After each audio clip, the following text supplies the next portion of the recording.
Saçları da ağardı, her günüm derdi kubardı.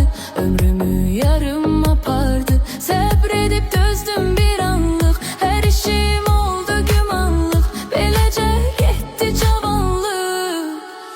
Demə boş şeydi məhəbbət, indi mən bildim nəhayət. Sevmərəm mən də bir daha, mənim üçün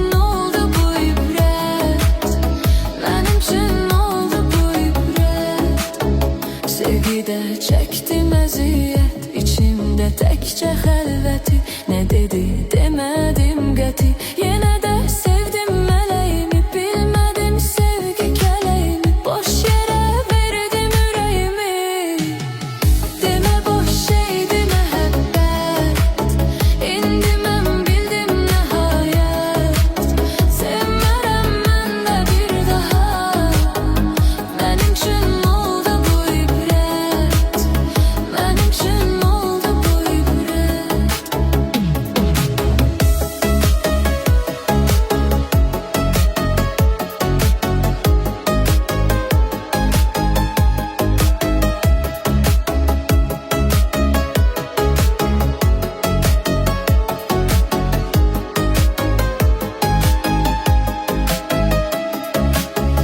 görmürdüm yari əməlli, niyyəti deyirdi bəlli.